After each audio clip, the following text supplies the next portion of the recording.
want to take a couple minutes and tell a little story about Dr. Gonzalez and my experience with Dr. George in quantum neurology about, shoot, I don't know how many years ago. I had a friend of mine who was a chiropractor, kinesiologist just like us, who was suffering with Gulf War syndrome and had some kidney issues and had some kidney failure going on and was losing his eyesight.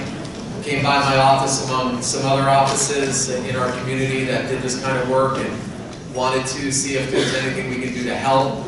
And this gentleman was really losing his sight, and it was not looking good. And I said, you know what? I haven't talked to George in a long time, but I'm just, you know, when you have that intuitive hit that someone can help somebody and you need to get to that person.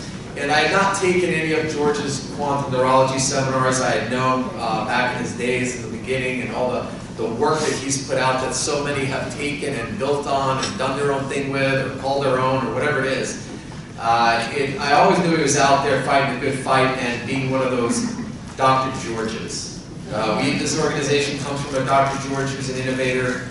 This Dr. George is quite an innovator and has done a lot of great work. And, to finish this story, I told this guy, I go, listen, I don't even think George is practicing. He wasn't, he was just teaching. I go, you need to track George down and talk him into treating you. And I said, I'll tell you what, if George fixes you and you get your eyesight back, I will take every single seminar that guy offers to get certified in quantum neurology as a practitioner. So, lo and behold, he connected with George. George helped him out, hooked him up, 100% recovery of his eyesight, and needless to say, I'm certified in quantum neurology now. So, with that, please help me welcome up Dr. George Gonzalez.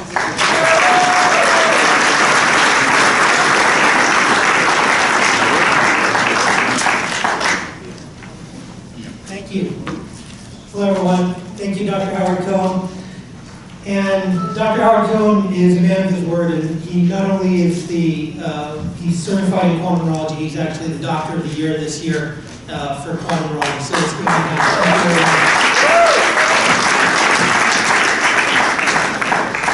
you. Let me just arrange this up here real quick.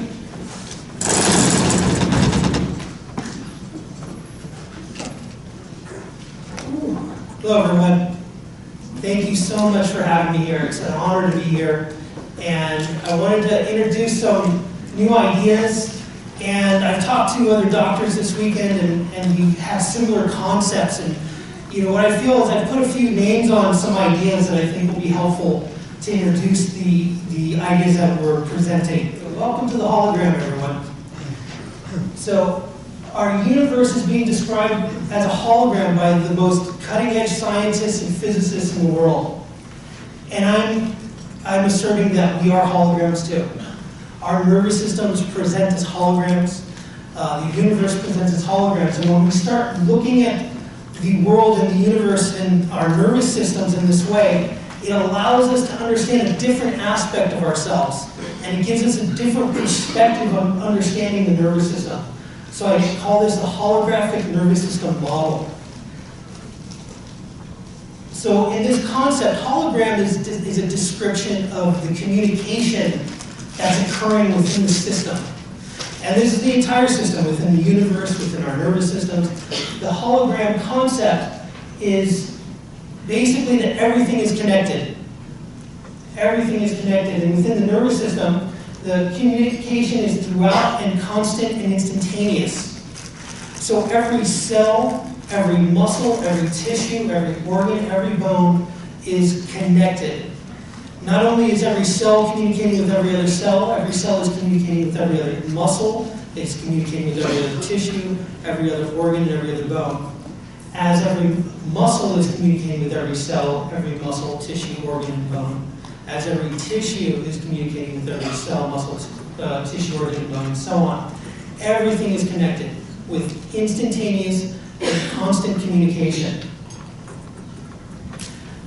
So we know this to be true about ourselves being holograms because every cell in our body contains all the information of the nervous system. Through cloning technology, it's been demonstrated that the cell can be transferred, the information from one cell can be transferred into another to create a duplicate nervous system. And this is a pretty wild concept, and when you look at the concept of holograms, whether you're talking about a two-dimensional image that's a hologram, if you cut a two-dimensional hologram in half, you don't have the right and left side of an image. You have two identical images. And if you cut that into 4, 16, and 32, you'll have 32 identical images.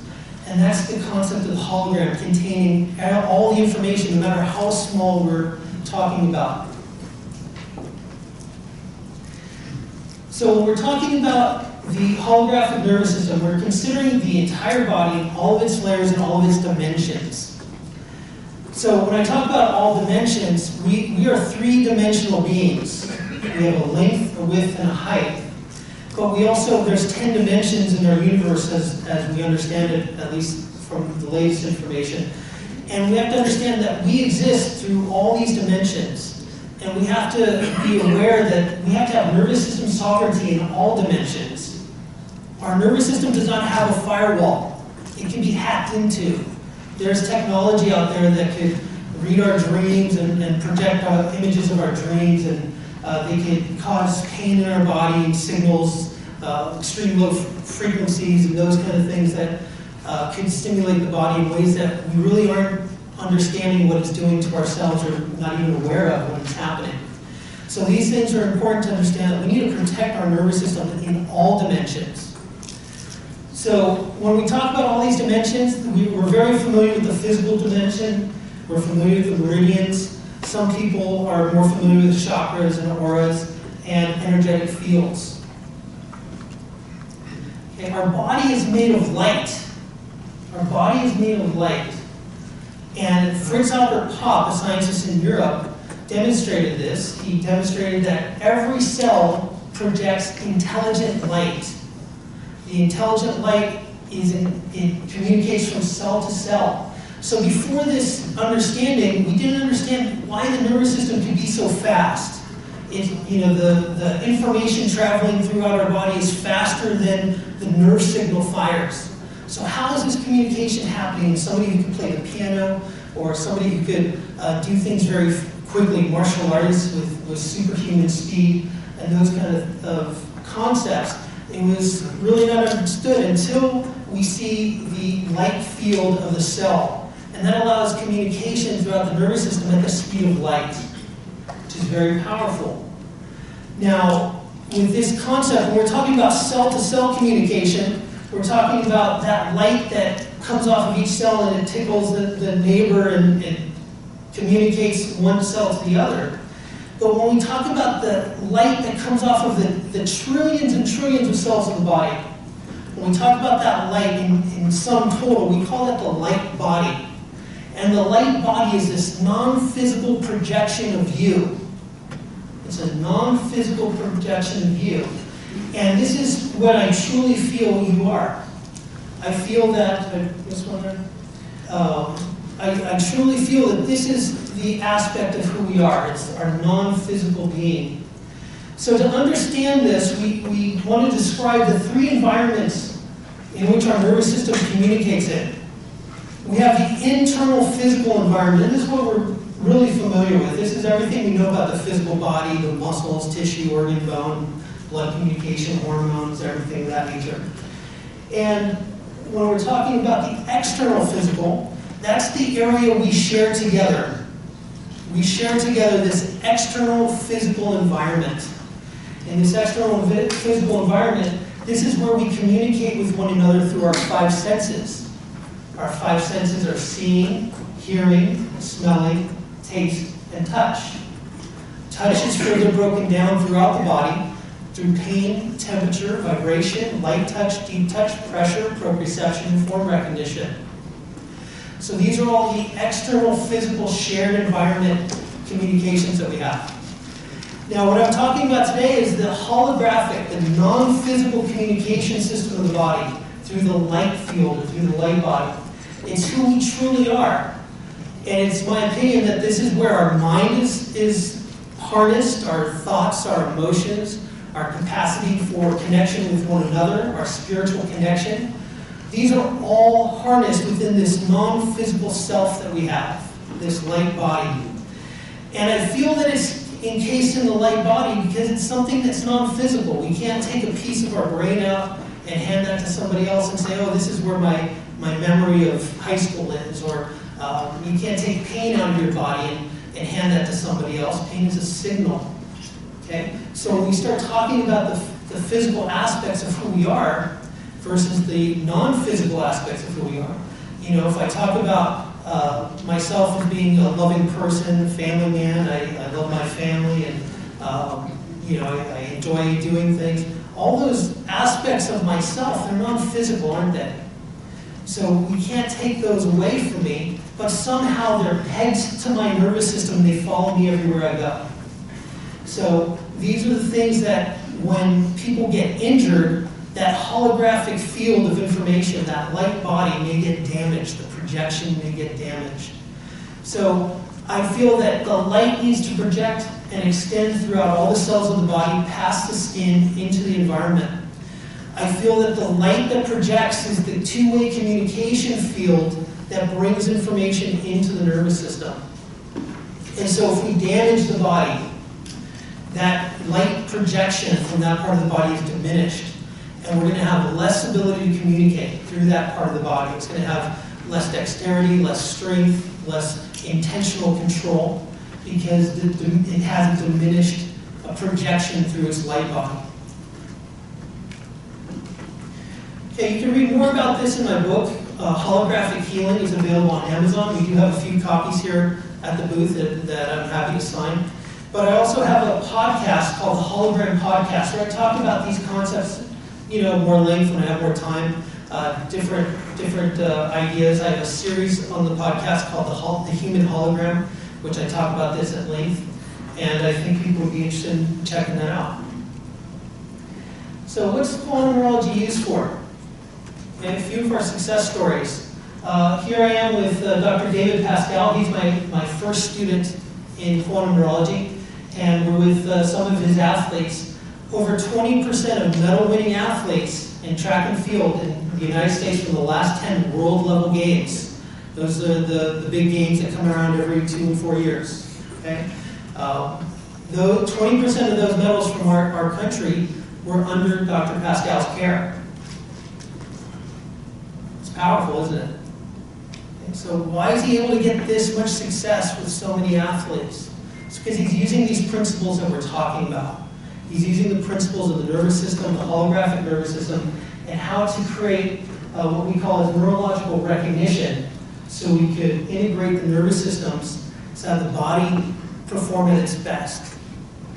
In quantum neurology, we're looking at the entirety of the nervous system's ability to function.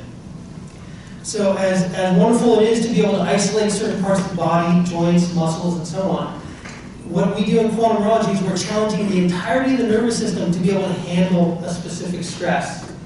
And if you get the entirety of the nervous system to do something, you'll find better results at the end of the day. So this is Dr. Edward Chauvin. He's one of my students. We've been very good friends for many years.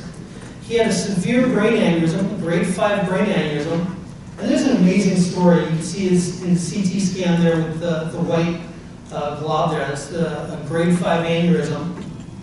And we're using the GRT light therapy device. I'll be talking about that shortly. There on his head. He recovered so quickly, he was back to work in 29 days after his brain aneurysm. When I first went into the hospital, it was 4 days after his aneurysm, and I flew out to Louisiana to see him. And he had a stroke-like pattern on the left side of his body. And I worked with him. I worked his cranial nerves, some of which we'll be demonstrating today. And I also did some other work to turn on the healing portions of the nervous system, make sure the parasympathetics were working and firing properly. I only had a few minutes with him that first day. And we really didn't know what was going to happen. So we prayed with him, and then we came back the next day, and he wasn't in his bed. And of course, we think the worst. He's, you know, what happened to him? They said, wow, he did so well last night, we sent him up to his own room. We go up to his room, and he's moving both arms, both legs, and he's talking, and the first thing he says is, get me out of here. Get me out of this hospital, right? And so I worked on him 2 more times that day. I did all the work that I do, the myotonia work, the cranial nerve work, resetting the nerves of the body. And he slept for 2 days. And after he slept for those 2 days, he woke up. Every nerve in his body was firing properly. He was able to walk out of that hospital 11 days after his aneurysm, and he went back to work 29 days later. So recently, we had our 10-year anniversary of Dr. Edward Chauvin's brain aneurysm, and we did a podcast on that called Neurohacking the Brain Aneurysm. And 5 days after, Dr. Edward Chauvin goes swimming, has a heart attack while swimming, and he drowns. That sucks, right? You know, if you're going to have a heart attack, don't do it while you're swimming. So, but the blessing in it was that he had an emergency room, an ENT doctor swimming in the lane next to him. And the ENT doctor was able to intubate him, drain the water from his lungs, and they paddled him 6 times, got him to emergency, 2 stints, and we had one of our doctors in Louisiana doing the quantum neurology to work on him, getting the nerves back on and firing again. And he was back to work in 8 days. Now, these results are not typical, okay? This is an amazing, amazing story. Now, this man not only did this once, he did it twice, okay? Now, one of the things I do give credit to is saying that he had his nervous system completely integrated before these injuries happened. So when we did the quantum neurology work, we turned on the holographic field of communication, and so you have a communication field outside of the injury. And it allows your body to communicate in different ways other than that hardwired physical communication that we all learned in school. So what is quantum neurology? Quantum neurology is nerve testing and rehabilitation training. We train doctors in the evaluation and rehabilitation of the nervous system, and we have rehabilitation strategies for muscles, for cranial nerves, for autonomics, for sensation, and visceral. This is one of the only techniques I'm aware of that has technology for returning each layer of sensation of the body. So when somebody has a stroke or a brain injury, they may lose that muscular tone. We have technology to bring that function back, bring the hand dexterity back, bring the sensation back to normal levels. Okay? So it's a strategy. It's not a promise or a guarantee. It's not a cure. It's a strategy of rehabilitation. Just like we don't get cured after being hit by a bus. We have to rehabilitate. Same concept applies. We're just applying this holographic nervous system model and concepts of rehabilitation when we're doing this, and we see tremendous results. So we evaluate nerve actions of the body, and this is something that I feel is very, very special. And we use the body's natural actions and reactions to achieve a desired result. We exercise the specific nerve actions with light therapy. So I use the GRT light. We'll be talking about this shortly, but we use light therapy, and in most cases we'll observe a neurological shift in seconds. And today we're going to do some workshopping, and hopefully everybody in the room will be able to experience this and see the before and after on yourselves or the person you're working with. So the reason this work got developed is because of my wife, Lori. So I was in my last term in chiropractic school, and my wife, Lori, suffered a moderate spinal cord injury. She could barely walk. It was devastating. You know, she was a very fit, young 29-year-old, and when she got injured, it was like somebody turned off the circuitry. And at that time in my career, I really didn't understand what was happening. It was as if the nerves of the sacrum had just disappeared, got blown out. She lost sensation from below the navel, the groin, the backside, the backs of her legs, and the bottoms of her feet. I remember going through the neuro books that we had in school, and I took that test. And I don't remember what book it was, but they shade out the body and they say, well, this pattern is, you know, Brown-Sequard syndrome, or this pattern is MS, or this pattern is Guillain-Barré. And I remember seeing the Cauda-Equina pattern, and I just started crying. You know, realizing this is my wife. And it was tough. It was tough. talk about investing in your education. And I was very happy to be a chiropractic student at that time and excited to be working with patients and athletes. And that's what I wanted to do, but this happened and took precedent. And they told us that we should start looking at wheelchair options for her. They told us that she cannot have children because of the nerves that were damaged, the sacral nerves. We were told that nerve impairment that lasts longer than 6 months is permanent nerve damage, never to return. So when that 6-month mark came closer and closer, it was just this impending doom feeling that, whatever is gained by that 6 months is basically all you're going to get back. That's what we were told. So Lori is fully rehabilitated now. The concepts of quantum neurology were developed on her. It took 10 years to develop the fullness of what we teach, because I didn't have all the answers at once.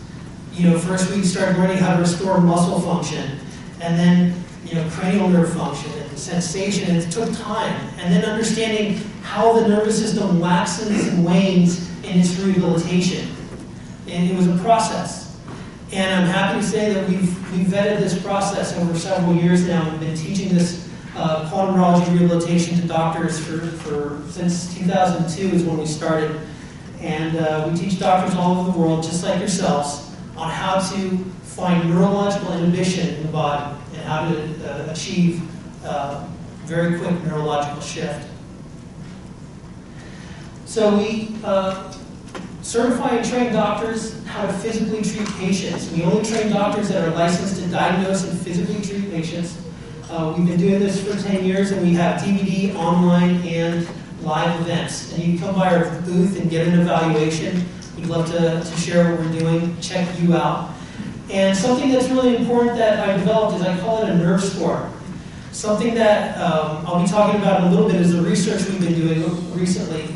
But something that's powerful about what we do in neurology is we have a way of evaluating the nervous system, and we give it a score. And now we can very quickly evaluate somebody and get a nerve score on them. And that gives you a baseline understanding of where they are neurologically. And that gives you that before and after point of reference that's not too hard for a patient to understand.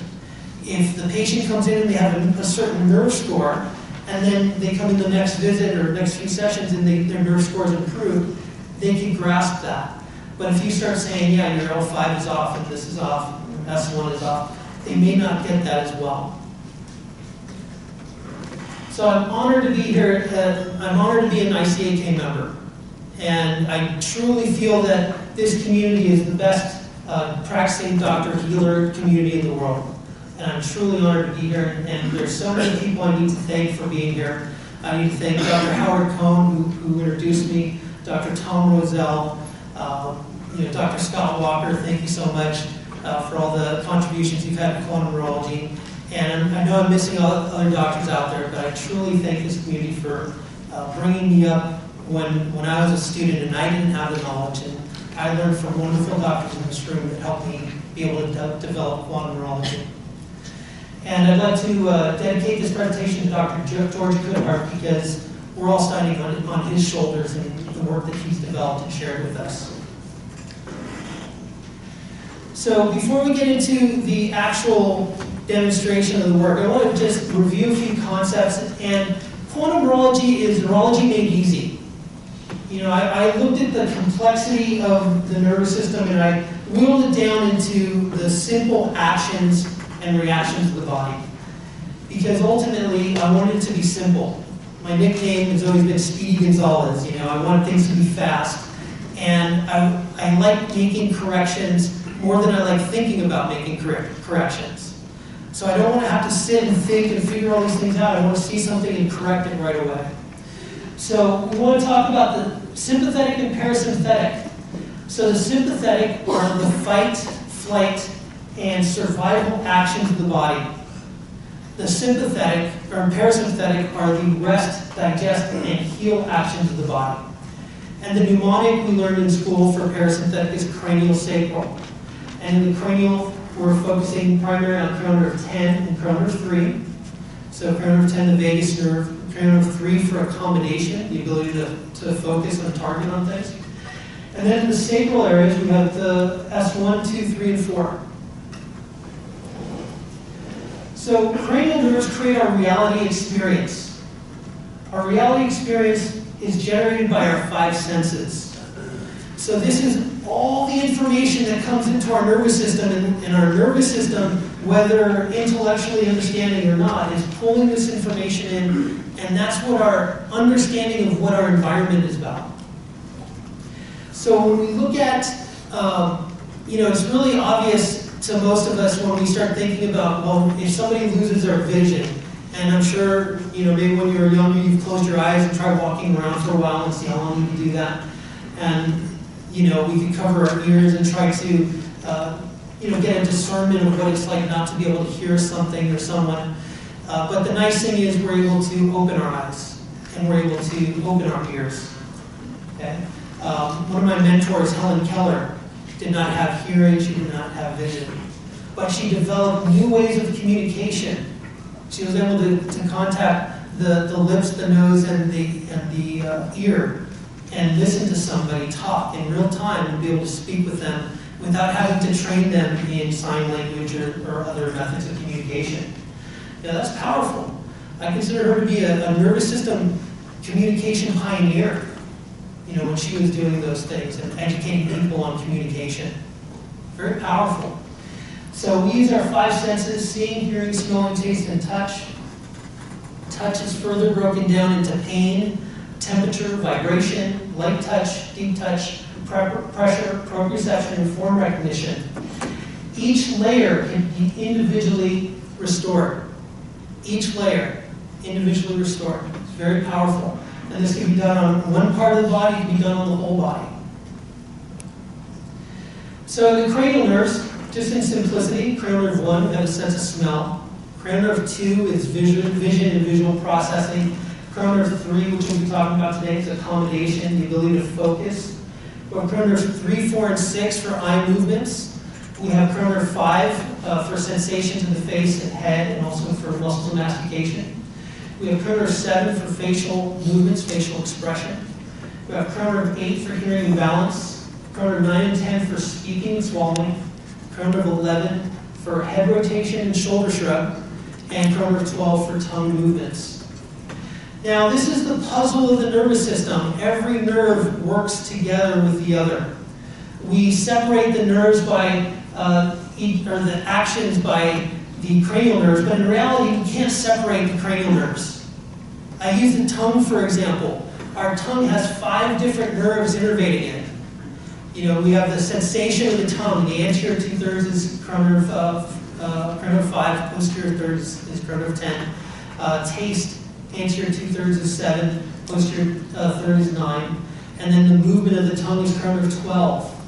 So when we're testing these nerves, we can't separate that out, but we isolate them as best we can, just as a concept. And all the cranial nerves work this way. And when there's damage on any one of these nerves, depending on how long the person has had it, they're going to have to learn to live their life considering the inhibitions on these nerves. So whether that's inhibition on their visual processing, they're going to have to learn to develop their hearing better and other methods of learning, just to give an example. So I want to talk about the light therapy device that I'm using today.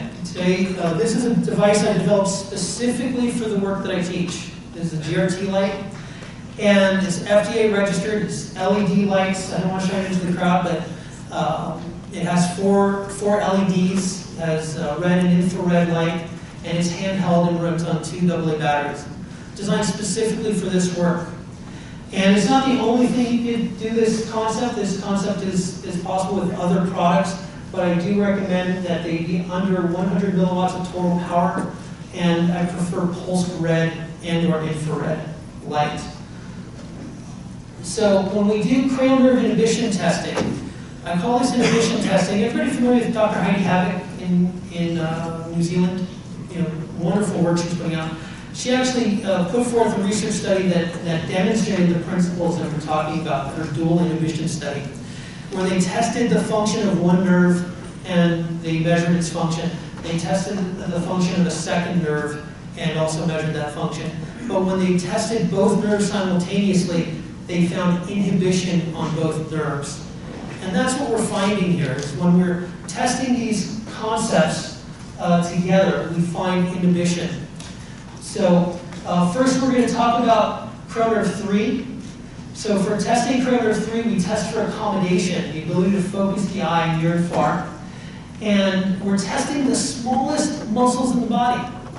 We're testing the smallest muscles in the body, the ciliary muscles moving the pupil. Now, it's interesting, you know, in applied kinesiology, we can test big, large muscle groups and we can find them weak, and it's really understandable when that happens. But when we see the entire nervous system collapsing because the smallest muscles of the body are firing, that's remarkable. And that's really powerful to grasp as an idea. So when these nerves are inhibited, we're going to see eye strain, headaches, visual processing, and other learning disabilities. And we're going to test this by using the indicator muscle and focusing near and far. And we're going to correct this by using nerve-specific exercises. So I have a doctor that I asked to come up to help me demonstrate this. Where are you there, Doc? Adam, come on up.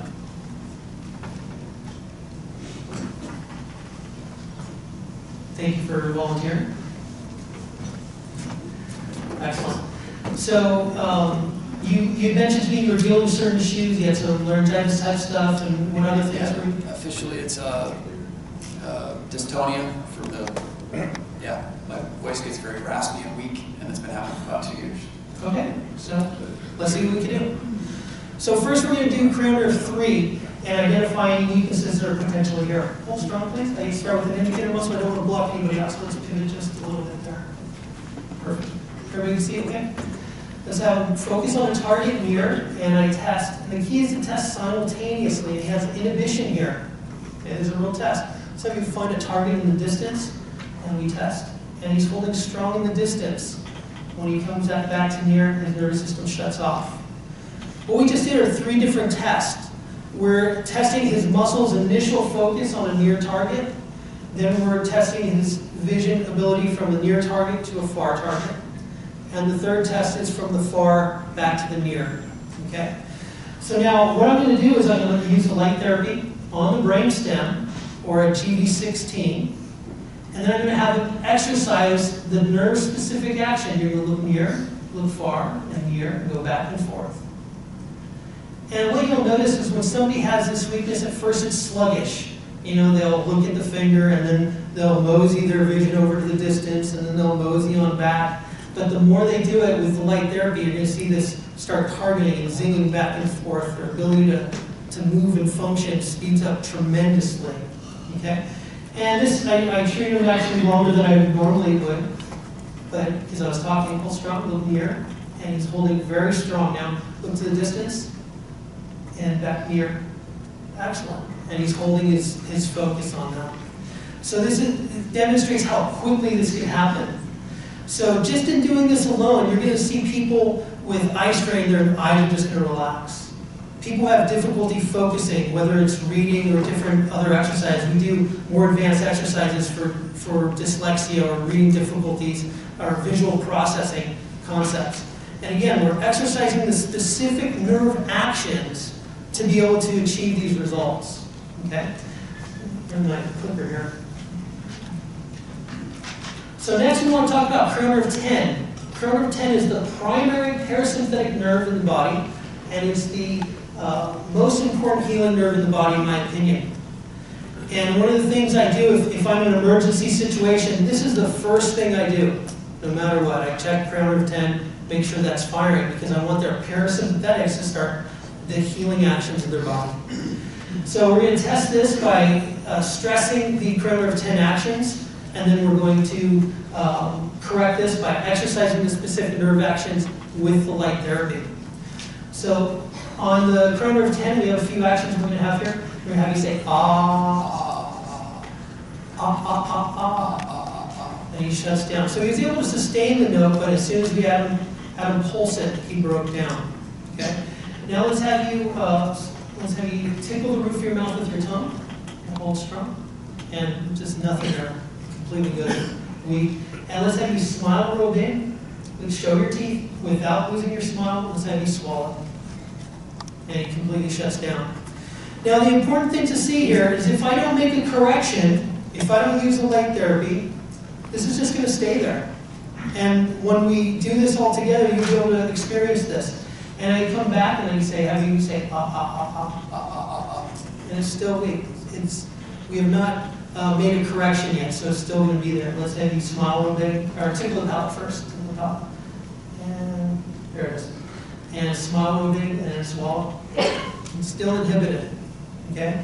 Now, I could place the light on the head, have a tickle the palate, and vocalize. Excellent. And now, because he actually has this issue, I'm going to go through the different sounds we go through. And this is what we do for speech rehabilitation and repatterning for people who've either lost their speech from stroke, brain injury, Lyme disease, or otherwise, or they have never developed their speech, such as in, the spectrum disorders. So let's have you say, cut, cut, cut, cut, cut, cut, cut, cut, cut, cut, cut, cut, cut. Good, good, good, good, good, good, good, good, good, good, good. Yum, yum, yum, yum, yum, yum, yum, yum, yum. Yum, yum, yum, yum, yum, yum, yum. Ta, ta, ta, ta, ta, ta, ta, ta, ta, ta, ta. Da, da, da, da, da, da, da, da, da. Na, na, na, na, na, na, na, na, na. Okay, so why are we making those sounds? Okay, so let's do them together. If you say ka, ka, ka, make the ka, ka, ka sound. Ga, ga, ga, ga, ga. Yum, yum, yum, yum, yum. Notice where your tongue is hitting the palate. So what we're testing is where the tongue, its ability to hit that palate and be able to fire that muscle and create a vocalization sound. Okay? So when we're able to do that, we're able to speak better, usually. Let's see how you're doing here. Say, ga, ga, ga, ga, ga, ga, ga, ga, ga, ga, ga. Yum, yum, yum, yum. Yum, yum, yum, yum. Da, da, da, da, da, da. Ta, ta, ta, ta, ta, ta, ta, ta. Okay, I want you to introduce yourself again and tell us where you're from. My name is Dr. Adam Tomasetti. I'm from Lancaster, Pennsylvania. And how's your raspiness? It definitely feels a bit better. Right, isn't that nice? Yeah. It just takes a few seconds. It's about understanding the nerve actions, and how to rehabilitate it quickly. But once you understand the principles of how to test this way, you start stacking nerve functions. And cranial nerve 10 is, in my opinion, the most important nerve, so I really like stacking cranial nerve 10 with everything. Because I want parasympathetic nerve actions available no matter what's going on in the nervous system. So that's going to allow the body, no matter what, it's going to be able to access the healing actions of the nervous system. Does that make sense? So let's go through this again. We could, let's do near. He's going to look near, find a target far, and near. That's cranial nerve 3. Cranial nerve 10, tickling the palate. Okay? So now I'm going to have you hold tickling the palate and vocalize at the same time. And now look near. And look far. And look near. Okay, so what just happened? We stacked the nervous system. And so you're going to keep doing that. Near, far, near. Excellent. Well, let's just recheck and we'll talk about this. Near, far, and near. Excellent. So how do we make the nervous system stronger? How do we make these athletes get better and better? You get an elite athlete in your room, it's one thing to get everything firing probably, but it's another thing to level them up further and further than they are. So the idea is simple. It's like standing on one foot, rubbing your belly, patting your head, singing happy birthday. The more layers of stress that your nervous system can control, the more advanced your nervous system can become. So what we're doing here is we're stacking the neurological functions together. We call this neurostacking. And this challenges the nervous system in a way that's very powerful. And it's very useful. And what we want to do is we want to strengthen the nervous system so that its normal stress will never surpass its injury threshold. Does that make sense? You want to make the nervous system so strong that no matter what it's going throughout the day, it will not surpass its injury threshold. So let's go up another level here. So I wanted to demonstrate zipping up the nervous system. Zipping up the nervous system is firing all the parasympathetic actions simultaneously. So the way we do that is we just did curve tickle the palate, and then we also have them tighten the pelvic floor muscles and curl the toes. So we want to fire all those sacral actions. And notice just those three actions together, he inhibits. Okay? So let's strengthen those up. So I want you to tickle the roof of the mouth and the palate, fire the pelvic floor muscles, curl the toes to the floor. Okay?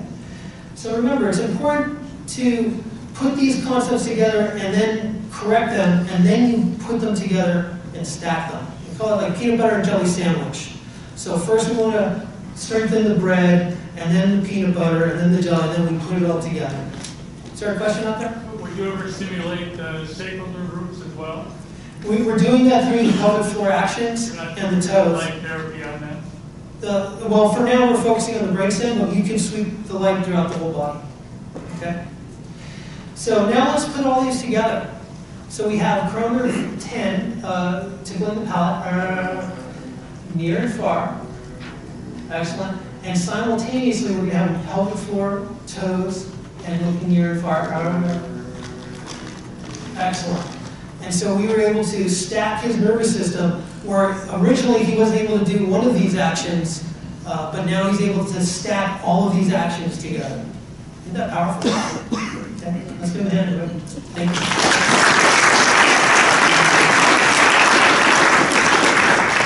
So I'd like to have some fun with everyone. We have some lights in the audience, and I'd like everybody to start trying this yourself. And we have about 23, 24 lights out there. We hope to get 23, 24 lights back. So they're going to start out on the end of the room, and they're going to work their way inward. So just match the person right next to you, and I have a chart up here in the front, and I want you to test these specific actions. So you're going to test the cranial nerve actions, the tongue by tickling the palate, vocalization, swallowing and smile and swallow. And then you're going to check the cranial nerve 3 actions, focusing near, far and near. And then you're going to put them together. And then you're going to zip them all up. And we'll give everybody a few minutes for that.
Okay, in the interest of time, everybody, let's start bringing it in. So the correct question that comes forward at this point in time is, how long does this last for? It lasts until it's re-injured. It lasts until it's re-injured. So when my wife had her spinal cord injury, she was so damaged that I would make a correction, and her rolling over on the table was enough to stress out her nervous system, and she lost that correction. It wasn't until we strengthened her nervous system that she was able to hold the correction longer and longer period of time.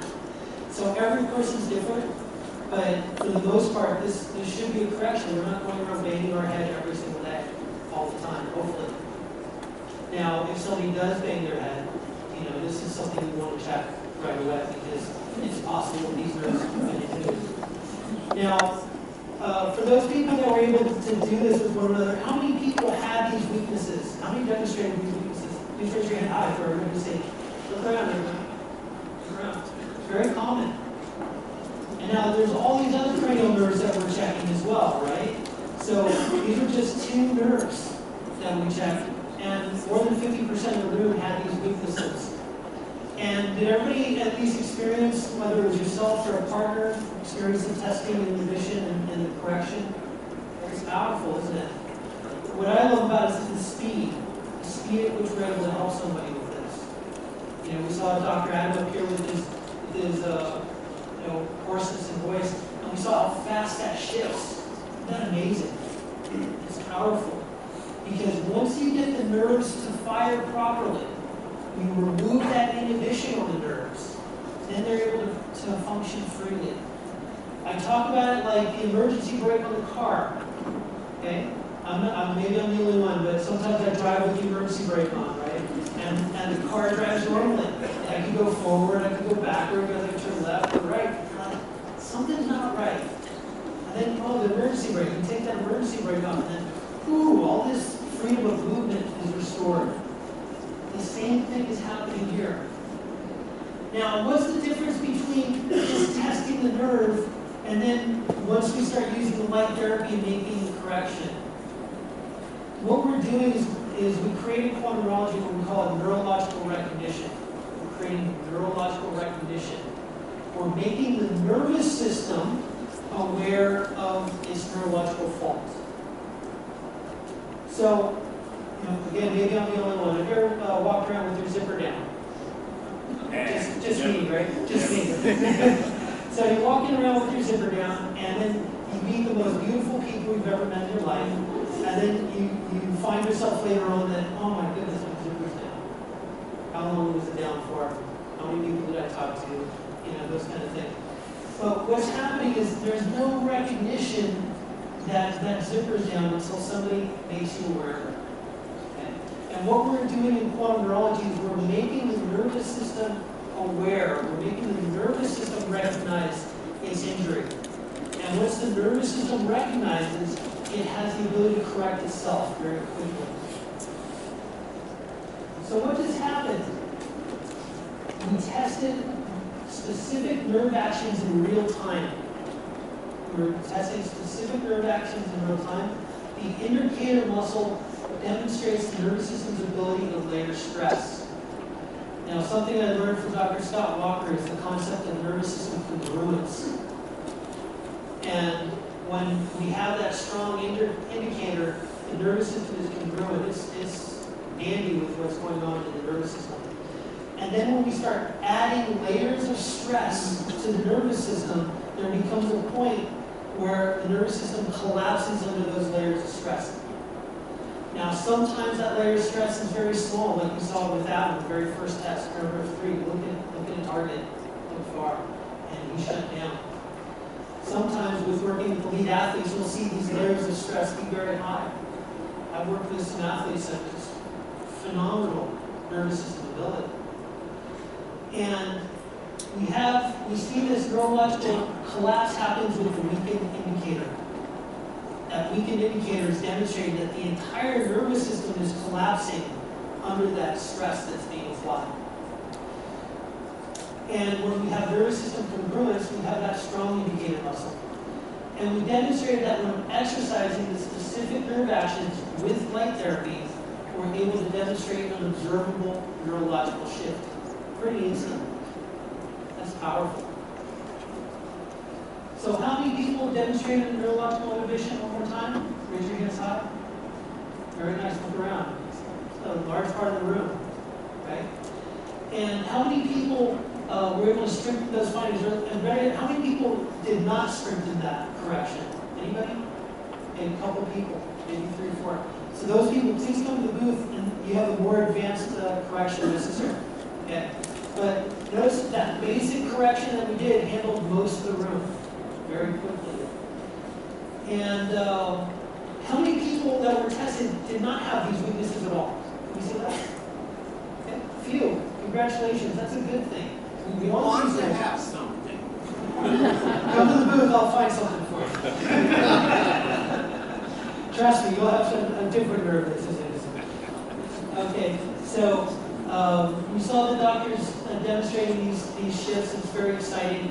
If you feel and understand the importance of this concept done to every single nerve of the body, please pull out your cell phones right now and text QN for AK to that number there, to 323-274-2768.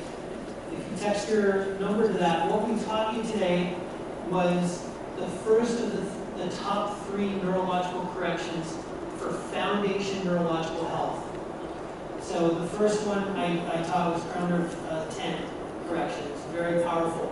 And we'll teach you the 2 other most important foundational corrections necessary for neurological health. So please text QN for AK to 323-274-2768, and we'll have videos including what we just covered today, as well as the other concepts in 4 quick videos that demonstrate this. So we wanted to introduce this concept called brain shock. Now, I've been working with elite athletes for many years, and we've been dealing with concussions for several years, and using this protocol that we demonstrated in addition to all the other cranial nerves, we found to have tremendous benefits for people who suffered from concussions. Now, with quantum neurology and the ability to test these nerves specifically the way we do, and the nerve actions, what we did is we decided to change the name of the concept, and instead of calling it a concussion, we're calling any injury to the nervous system, especially head injuries, we're calling them a brain shock. So this is how we're introducing this concept to the public, because when we talk, specifics and it's easy for us to do as doctors. We have so much knowledge and so much want to help and share what we do with others. I found that simplifying the concept for a public audience has been really helpful. And we went to New Orleans just a few weeks ago, and us and a team of other quantum neurology trained doctors, we worked on 250 athletes from the 3rd grade to 8th grade, who were the top football players for their age group for each position. And we did before and after neurological evaluation on them, doing the same things that we just demonstrated, but we did this for all the cranial nerves. So we found some tremendous benefits from doing this with this community. We're in the statistics analysis phase of the research, and we're hoping to have that done by the end of the year and published however we get that done. So very excited for that. We're also going to be working with these teams in measuring before and after performance after neurological rehabilitation as well. So come by our booth, get evaluated. Check out check out a copy of my book, learn more about quantum neurology. Come by if you're interested in the nerve score concept. There's doctors here that are interested in trying to vet what they're doing. And I feel that we have a very strong way of documenting through neurology to demonstrate before and after results of whatever you're trying to demonstrate.